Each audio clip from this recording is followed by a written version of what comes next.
Since young, I have always been enamored with the arts and leaned towards being a creator. And comics in particular fascinated me due to its artistic medium and the wide potential it had for storytelling. And I believe stories are the language of the soul. In Australia, comics have been published since the early years of the 20th century, and since then a bustling community of comic artists has flourished into prominence in the present day. Now, I seek to unearth the stories of the storytellers by visiting the community built by Squishbase Studios, a community hub for comic artists in Melbourne. The Melbourne comics community's always been really diverse and really vibrant, and I feel like it might be a bit less so since COVID, but I think that's just a feeling. It's just the effect of being isolated. I think there's still a lot probably going on, but maybe I don't get to as much of it because also I live south side, and as you know, the arts is north now. You're not allowed to do arts south. So no, I'm sorry, you're not.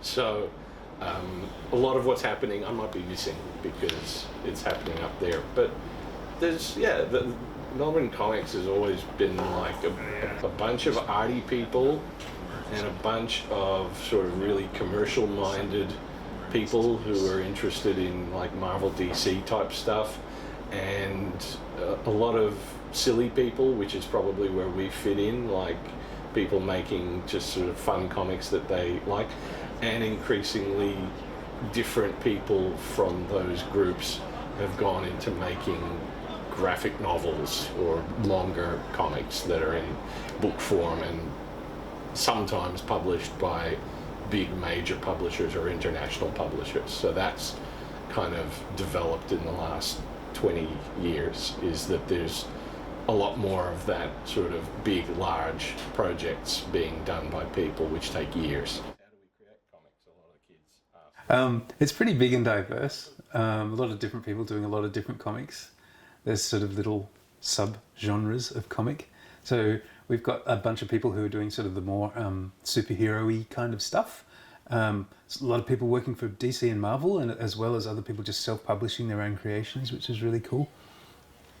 You have kind of big variety of just general alternative comics that are political or have social commentary, and autobiographical comics and things like that. Lots of graphic novels. But then we've got the huge zine community, which I really like, and I'm a part of that. I've always loved the sort of self-published zine community, making mini comics, which has always been a part of that. And so I kind of follow those guys a bit more, even though my work's kind of different. I fit in more with that, and I really love the zine community. You know, that's grown huge over the past 20 years. It's big. It's a big queer community, big queer presence in there, and a lot of a lot of autobiography stuff and really personal stuff. And so I kind of align with those guys a lot, actually. So I'm talking about the last 10 years.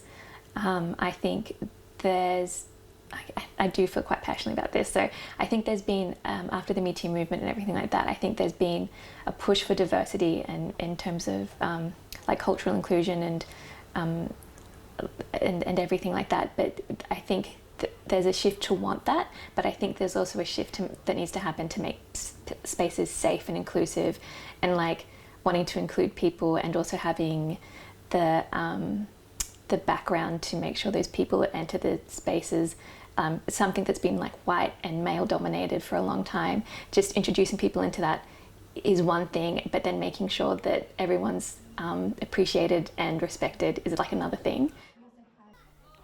I then inquired the details of how they honed their craft. For comics, I mean, your number one source is always other comic books. That's pretty much where it has to come from. But I would say, besides figuring out how to draw better, that's a whole different thing. I would say it comes down to writing better stories. So watching a lot of films, reading a lot of books without pictures is a big help. But I'm still learning how to pace comic pages better, how to tell better stories through comic, because comics is the most diverse medium of storytelling that ever existed. and ever will exist. Like, even when it comes to like my main thing being animation, I would still not be able to do certain things in animation, and they gotta be done in comics. But everything I can do in animation, I can do in comics. So it's boundless. No matter what you want to write, no matter what you want to tell, you can do it with comics. So it's a constant learning thing.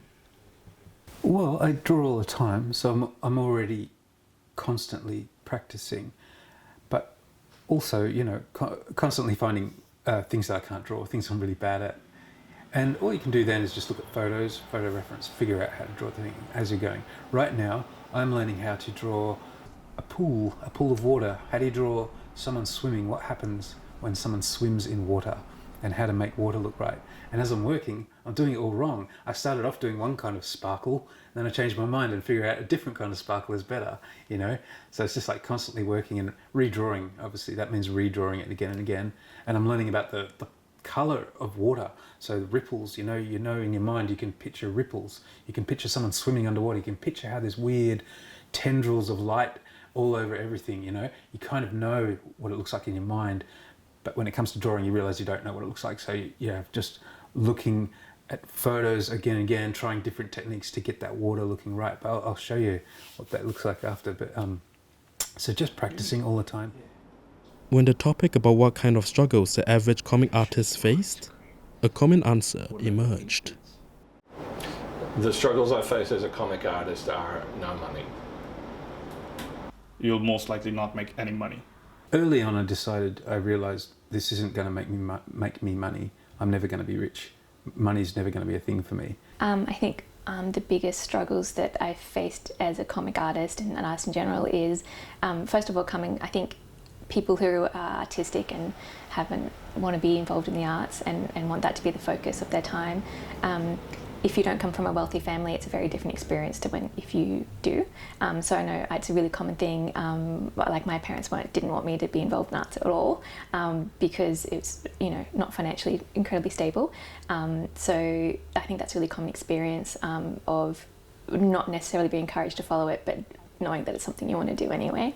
I was working in a comic book shop. And lastly, I asked one of the artists what kept his fire as a comic artist alive despite every struggle he faced. This is what I'm supposed to do, kind of job. Like, that's my purpose. Like, I was born to do this, so I'll do it. An art block is not for me. Like, if I have an art block, then I'll just sleep, go to bed, wake up, next morning I'm good.